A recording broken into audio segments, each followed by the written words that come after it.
Again, I was reminded this week how much of this is mental, right? It's not the tactics, it's not job boards, it's not your resume and your cover letter and all these individual things that people will spend incredible amounts of money. I've heard people spend like $850 on a resume, and I'm like, but you're too scared to network, so that's not going to help.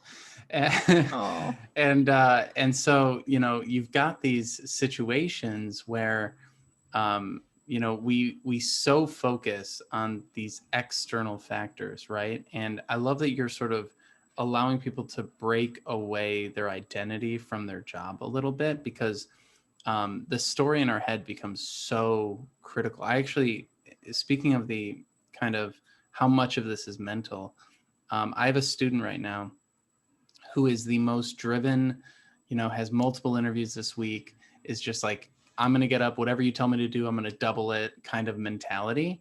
And the only reason they're still job searching right now is because they got into an accident while building a set of stairs and had an injury that lost a couple fingers. And, you would think, right? It's like pretty crazy.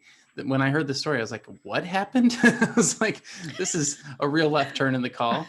But it was one of those things where, like, the way they talked about it, they're like, so that happened, and now I'm moving forward, like, and now I've recovered, and now I'm back to the search, and I really want to get a job, and like, here's what I'm doing, and here's where I'm at. And I'm like, and then the next call I have is someone who's like, I don't know if I can reach out to that person to network. And it's like, it's so crazy how different our actions are just based on how we think about a thing, right? Like, in his case, he's had an actual physical injury that's gotten in the way of the job search, yet he's still driven, motivated, and getting interviews. And someone else might have nothing, no blockers in front of them, no physical things that are getting in the way, no people, no injuries, nothing. But this is stopping them, right? yeah. And what are some of the common stories that you hear going through people's heads that paralyze them? I think the one of the really common ones I hear is I think it's too late. And these are my seasoned professionals usually who have been, definitely in their career for 20 plus years. They might even sometimes have been at one company for something approaching that. And they really believe, I mean, to your earlier point, they really believe that the job does define them, not just the career. That role in that corporate home is what defines them. So they're very, very tied, almost, to a toxic. I always want to use the language of abuse. It's not healthy for them in this place. They feel they're not valued.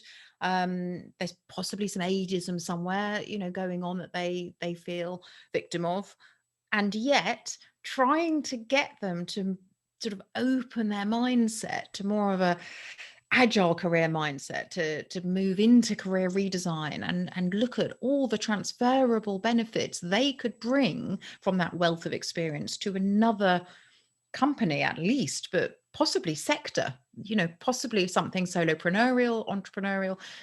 There is so many ways to portfolio career, non-exec roles. I mean, it's endless. To me, it's endless. Trying to get them to move into that concept is particularly hard. And I think we're in the realm here of transformative resilience, and your story about the guy who, I mean, literally lost some fingers. Oh my, wow. But was focused. I mean, to me, I think that in therapy, they talk quite often about resilience being almost like the surface level of the water, that you're the boat floating along. And it's not really about whether you encounter obstacles under the surface. We all will. It's how much we have in terms of resources to cope with that.